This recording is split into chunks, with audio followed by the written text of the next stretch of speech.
Bonjour et bienvenue. Aujourd'hui, on va s'attaquer à une question fondamentale en informatique. Comment on fait pour que des ordinateurs travaillent ensemble sur un réseau? Il y a deux grandes philosophies qui s'opposent. D'un côté, on a le groupe de travail simple, direct, et de l'autre, le domaine puissant et très organisé.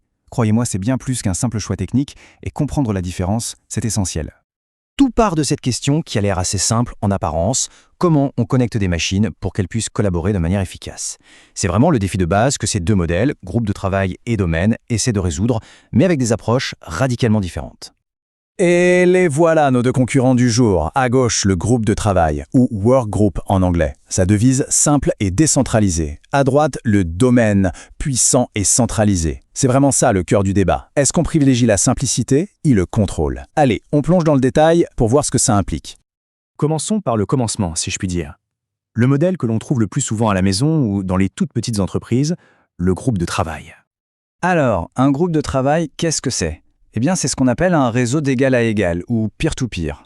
Le point le plus important à retenir, c'est que chaque ordinateur est son propre patron. Il gère sa sécurité, ses utilisateurs, ses fichiers, tout. Il n'y a pas de chef, pas de serveur central qui vient imposer ses règles à tout le monde. Du coup, qu'est-ce qui le caractérise? D'abord, ce modèle peer-to-peer, sans serveur central. Chaque PC est une sorte d'île autonome. Il a ses propres comptes utilisateurs, stockés localement dans sa petite base de données perso, la fameuse base SAM. L'administration est donc complètement décentralisée. C'est parfait pour les petits environnements, on dit en général que c'est bien en dessous de 20 ordinateurs. Pour que ce soit bien clair, on va prendre une image, celle de la colocation. Chaque colocataire a sa chambre et sa propre clé. Si quelqu'un veut entrer ou emprunter quelque chose, il doit demander la permission directement au propriétaire de la chambre. Le partage se fait au cas par cas. Il n'y a pas de concierge pour gérer tout ça de manière centralisée. Bon, sur le papier ça a l'air super simple, non? Mais attention, cette simplicité a un prix. Et on va voir comment ce modèle peut très très vite se transformer en véritable casse-tête dès que le réseau commence à grandir un peu. Voilà un peu le scénario classique, la pente glissante. D'abord, le réseau grandit. Ensuite, on partage de plus en plus de choses, des dossiers, des imprimantes. Et là, c'est le début du cauchemar des mots de passe. Forcément, la sécurité n'est plus du tout la même d'une machine à l'autre, et la gestion de tout ça devient un enfer. Et c'est exactement ça. Comme le dit très bien une de nos sources, ça va devenir un casse-tête de gérer ce workgroup. Le mot est lâché, casse-tête.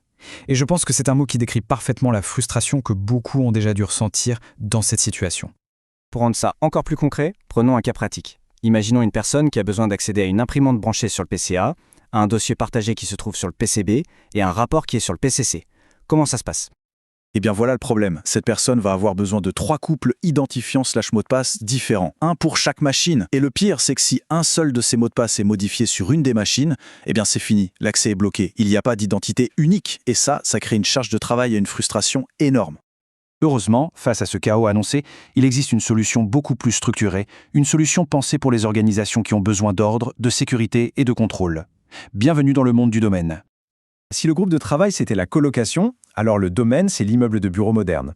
Il y a un accueil, un service de sécurité central qui gère tous les accès, et tout le monde a un seul badge pour aller partout où il a le droit d'aller. C'est clair, c'est centralisé, c'est carré.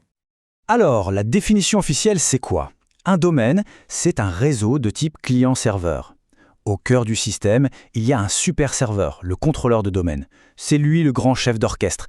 Il gère absolument tout, les utilisateurs, les ordinateurs et toutes les règles de sécurité pour l'ensemble du réseau. Le vrai héros de cette histoire, celui qui met de l'ordre dans tout ça, c'est donc ce fameux contrôleur de domaine. Et son super pouvoir, c'est un service qui s'appelle Active Directory. C'est en quelque sorte l'annuaire central et intelligent de toute l'entreprise. Il sait qui est qui a le droit de faire quoi et où se trouvent les ressources. Et là, on touche du doigt la magie de la centralisation. Le plus gros avantage, un utilisateur, un seul mot de passe. C'est ce qu'on appelle le single sign-on. Avec une seule identité, on accède à tout ce à quoi on a droit. La sécurité est gérée de manière centrale, elle est uniforme partout. On peut déployer des règles sur des centaines, voire des milliers de machines en un seul clic.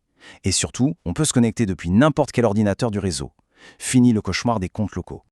Bon, maintenant qu'on a bien exploré les deux camps, la question logique qui se pose, c'est comment choisir? Groupe de travail ou domaine, qu'est-ce qui est le mieux? Et surtout, pour qui et pourquoi faire? Ce tableau résume tout parfaitement. D'un côté, la gestion décentralisée du groupe de travail. C'est parfait pour la maison ou un tout petit bureau, mais ça ne tient pas la route quand ça grandit. De l'autre, la gestion centralisée du domaine. C'est taillé pour les entreprises, avec une sécurité solide et une capacité à gérer un très grand nombre de machines. Mais le point crucial, la vraie différence, c'est la gestion des comptes. locaux et isolés pour le groupe de travail, centralisés dans l'Active Directory pour le domaine. Et on termine avec une question essentielle. Que ce soit pour un projet à la maison ou pour une entreprise qui se développe, il faut toujours se la poser. À mesure que les besoins vont évoluer, est-ce que le réseau sera prêt à suivre? Passer de la colocation à l'immeuble de bureau n'est pas anodin. C'est une décision stratégique qui conditionne vraiment l'avenir. Merci d'avoir suivi ce décryptage.